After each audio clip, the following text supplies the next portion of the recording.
It's one take kid, you know, watching SlashTalk. I'm with Slash. I'm with Slash TV. I'm with Slash TV. Slash.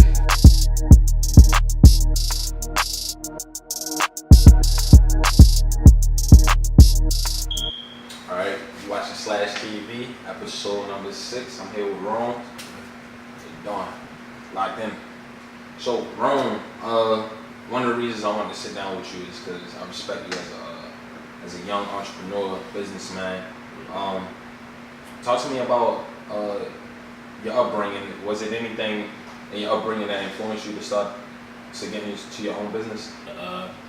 I encountered a lot of violence in my childhood. Like, you know what I'm saying? My family wasn't always tight. My mom and dad split up when I was young. When I was 8, my dad was married, so I was going down like a bad path. I mean, getting in trouble, getting put out of school, and like not getting the positive like views on me how I am now. But it wasn't because I was like a bad kid. It was because I had something happen to me that gave me a different outlook. Okay. So not recently, I started this whole brand in the summer of 2016.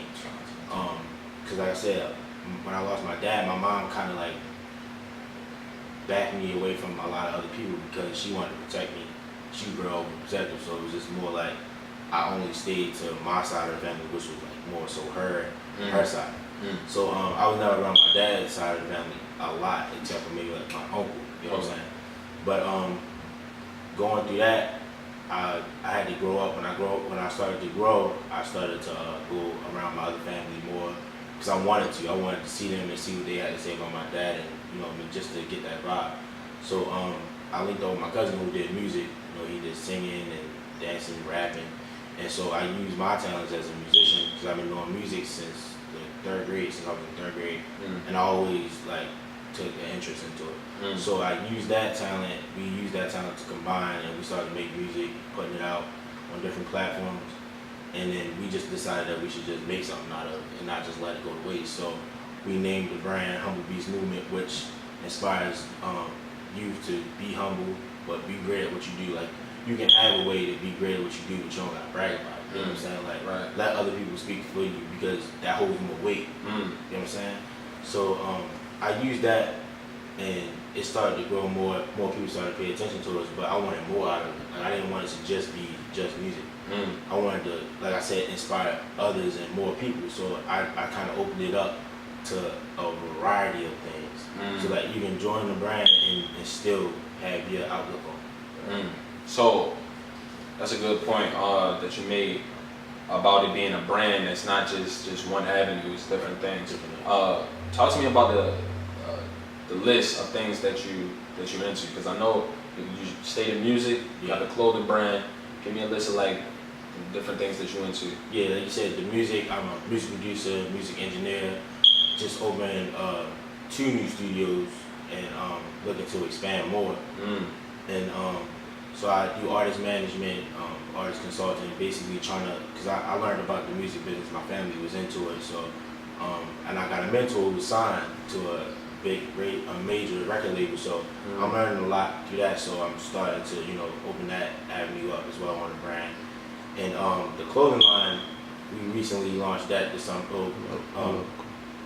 last year, a little bit last year. Launched that, but we just started to add more things to it and expand with the new hats, the new shirts and stuff like that. Okay. Use that, and then I have some people learning foreign exchange. Like, it's just little stuff like that, and you can be an entrepreneur, artist, athlete, it doesn't matter what you are. You know what I mean? We open it up to everybody. Yeah. And how old are you? I'm 17. 17. That's impressive. Talk to me about the struggle, or just the overall grind of just doing it on your own, being independent and trying to but starting your own businesses. Yeah. It's not really like I'm doing it on my own. You know what I'm saying? It's motivation from like other youth entrepreneurs, like Slash, you know what I'm saying? Like, that's real. Like, y'all, I see how y'all doing, y'all building y'all brand, and it motivate me to keep going too. Appreciate it. You know what I'm saying? It's not like I'm by myself doing it. Okay. And it's hope that it's other youth youth out there that's actually doing something positive. Yeah. But that's never like shared in Baltimore. It's always the negative. Negative. That's a great They point. never highlight the good parts of Baltimore, like the youth that's actually doing something positive. So like I take that and I want to use it so that when we do get highlighted for what we do, we can actually speak on the facts that we've been, you know what I mean, growing and trying to inspire other people to be the same. Yeah, I say that all the time. Like it's a lot of talent. It's a lot of hustlers in the city. There's just a lot of light in the city that's not being shown. So I definitely agree with you on that. Getting into your clothing brand, Humble Beats, you was talking to me about the movement, and pretty much you said that it's about being yourself and being creative, but also being humble. Like you don't have to be prideful in that. So expand more on that. Yeah, and I don't want to make that seem like, you know what I'm saying, you can't be excited or be happy about what you do and take pride in it, but it gets to a point where you use that and you kind of like, when I say by being humble, it's not using your greatness to look down on other people. Okay. When you become successful, it gets to a point where you got this mindset where you want to help other people get to the same level as you. That's success. Right. You know what I'm saying? And when you use the success you create it for yourself and look down on other people, it's not success at this point. It's just being greedy, cocky, and that tends to bring people back down. You know what I'm saying?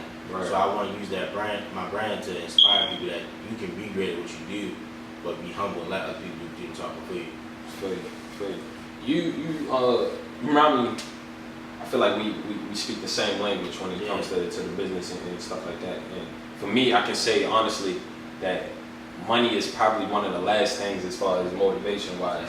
What's your top, if you could say, wise? You stated family, but what's another like that makes you get up and go and energize you? Yeah, it's the youth. It's the youth in the city as a whole. You get what I'm saying?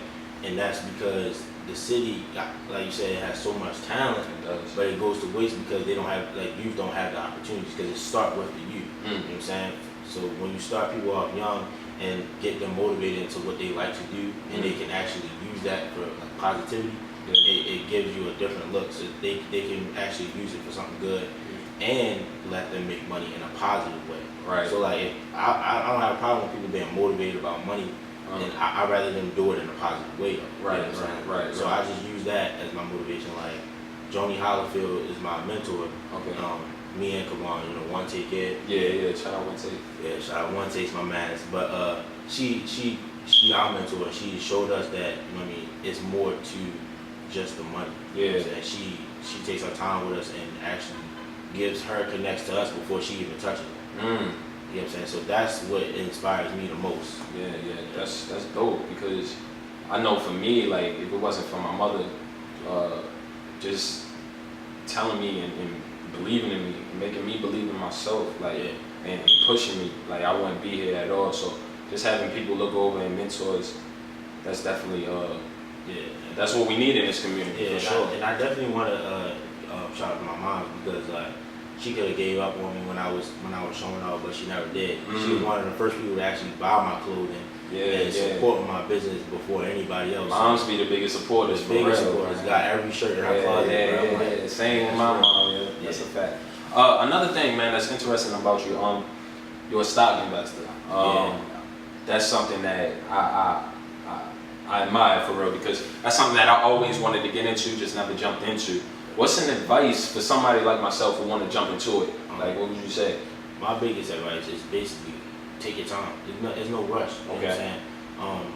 It took me, I'm gonna say, 5 months before I actually went live on my account. What I mean by live is actually making real money. Okay. So like the profits I was making was more so just on like a dummy account, I want to say, because you still learning. Okay. So when you get into trading stocks and trading currencies, it's more so you gotta actually study these charts. Like, it's like you gotta study math before you take a test, study English before you take a test. This is something like that you really gotta study before you actually go live, because it's actual money that you can make on the spot, and it's also money you can lose on the spot. Okay. So risking your money at times, you know what I'm saying? It's a risk. It's a big risk, but that reward out of it is more powerful. Huge. Yeah. Just to wrap it up, I want to talk about, back to the community again. I want to speak specifically about just our community, our black community, Baltimore and all that. How important is it to you, financial freedom, as far as having more entrepreneurs, such as yourself, such as myself, just having more entrepreneurs in our community who... That's a big one for me. It's a fact that it says the black community is the top spenders in the world. That's a fact. Yeah. You know what I'm saying? We spend all our money on designer clothes from the white men that actually put these things in there, but don't even want us to shop at their stores. You get what I'm saying? That's a fact. That's a fact. And so, but if we just invest in each other, in each other's businesses, we can be the greatest in the world. You know what I'm saying? And that's not been no type of way. You know what I'm saying?